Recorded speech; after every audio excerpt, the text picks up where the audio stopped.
This is the 2 JAMB Physics question that my students saw in the exam hall. So I said to bring it up to my community and to my students that prepare for this same forthcoming exam.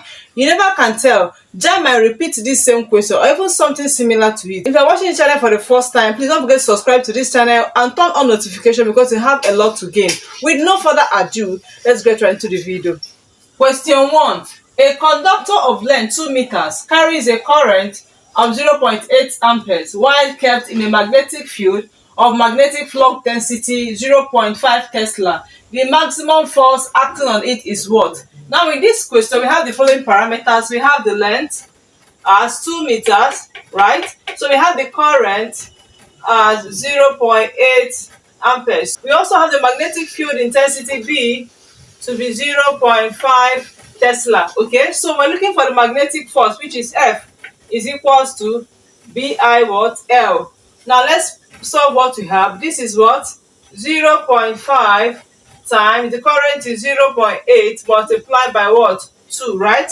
By the time you work it out, the answer is 0.8 Newton as a magnetic force. So this is how to solve this particular question. The one that they brought out on day 1 was not with this formula. They brought the one that has F is equals to QVB sine theta. So they now change the pattern of the question to be what? BIL, but still under magnetic field. So from what we've done so far, the correct option to this question is option C. Question 2. The physical quantity that has the same dimension as impulse is what? Now you must remember that from Newton's second law of motion that the rate of change of momentum is equals to or is associated with impulse. So even without solving, you should know that impulse is equals to change in momentum. Now this is from Newton's second law. F is equals to mv minus mu all over what? T. So if you do cross multiply, ft is equals to mv minus mu, right? So ft is equals to impulse, right? So I know I'm going to have so many quantities in the options, but the correct option is what? Momentum. Question 3. The relative humidity is 60% and saturated vapor pressure at dew point is 20 millimeter mercury. Calculate the saturated vapor pressure at air temperature. Now, for us to be able to solve this, we must know the formula that relative humidity is equals to saturated vapor pressure at dew point all over saturated vapor pressure at air temperature, right? Then times 100%. Okay, now since we are looking for, sorry, this is ROH. Since you are looking for saturated vapor pressure at air temperature, that is this one, right? You make it the subject. So I'm going to say saturated vapor pressure at air temperature is equals to saturated vapor pressure at dew point all over relative humidity, right? Then times 100%. Okay guys, so let's see what we can do to get the answer. What is saturated vapor pressure at dew point? In the question it is given as 200. So this is, okay, it's given as 20, sorry, this is 20 all over 60, right? Then times 100 over 1. So just work it out. This cancel this, right? Okay, 2 into this is going to give me 3. 2 is going to give me what? 1, right?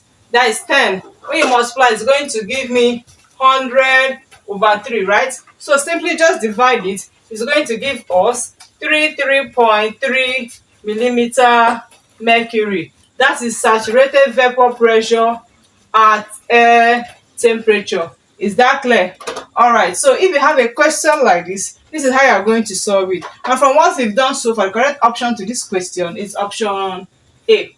Question 4.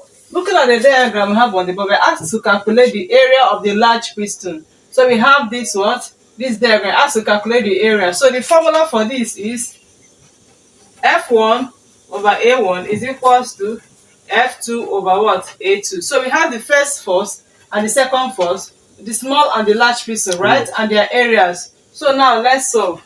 So what's my first force? My first force is 40 all over 0.4 is equals to my second force is 400 all over A2, right? So I'm going to do cross multiply. So what do I have? My A2 is equals to 0.4 times 400 divided by 40. Okay, so this will cancel this, right? And this will cancel this, right? So by the time we cancel one of it, what are we going to have? We have the area to be 4 meter square. Is that clear? So you have to solve this kind of a question. You see it in your exam. Now from what we've done so far, correct option to this question is option B. Question 5. Standing waves are produced by option A. Waves that reflect off a boundary and interfere with themselves. Option B. The motion of the source away from the observer. Option C. Waves that vibrate in a vertical plane. Option D. The motion of the source towards the observer. The only option that explains standing waves are waves that reflect off a boundary and interfere with themselves. That is option A. Question 6. A copper wire was subjected to a tensile stress of 7.7 times 10 to the power of 7 Newton per meter square. Calculate the tensile strain of the wire. We are given the Young modulus, right? So we should understand that Young modulus Y is equals to tensile stress over tensile strain, right? Since you are looking for the tensile strain, we are going to make it what? The subject by saying that stress is equals to Young's modulus. Okay, let's just put the parameters that we have. So we are going to have that my strain is equals to stress is equals to from the value we have 7.7 times 10 to the power of 7 divided by the Young modulus is 1.1 times 10 to the power of what? 11. So by the time you divide, you're going to have that 7 times 10 to the power of what?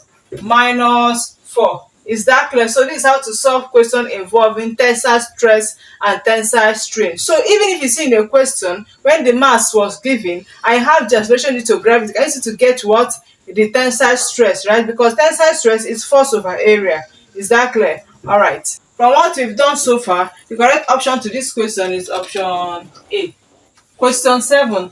How long does it take a 750 watt heater to raise the temperature of 1 kg of water from 20 degrees Celsius to 50 degrees Celsius? Now for us to solve this question is under heat loss equals heat gain. So we are giving parameters, but then the question says how long. How long means what? Time. Okay, that's what you are looking for. The power is equals to 750 watts. Okay, and we have the mass to be 1 kg. Now we have different temperature, theta 1 and theta 2. So my theta difference in temperature is 50 minus 20, which is 30 degrees C. Okay, now let's just work it out. We have that PT equals to MC theta. This one is under electrical method in specific heat capacity. Please don't forget. Now we're looking for T. Let's just work it out. MC theta over P, right? Okay, so the mass is 1 multiplied by 4200 times 20, then divided by 750. Okay, so let's just divide. This cancel this is going to give us this. This cancel this is going to give us 1. This cancel is going to give us 84, right? So by the time you multiply, the answer is going to be 168 seconds. Okay, so this is how to solve a question involving how long and we have electrical what? Heater. All right, the correct option to what we have done so far is option C. Question 8. Which of these is an example of a third lever? Option A, crowbar. Option B, wheelbarrow. Option C, human forearm. Option D, pliers. So the correct option to this question is human forearm because an example of third order lever. We also have the thumbs and the forceps. They are still under third order lever in case you are asked. All right, let's go to the next one. Question 9.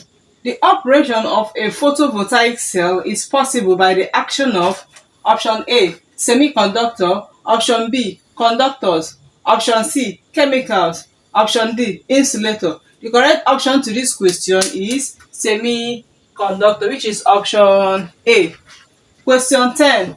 Thermionic emission is the process whereby option A, beta rays are produced, option B, holes are produced, option C, X-rays are produced, option D, electrons leave a hot element. And the correct option is option D, which is electron leaves a hot element.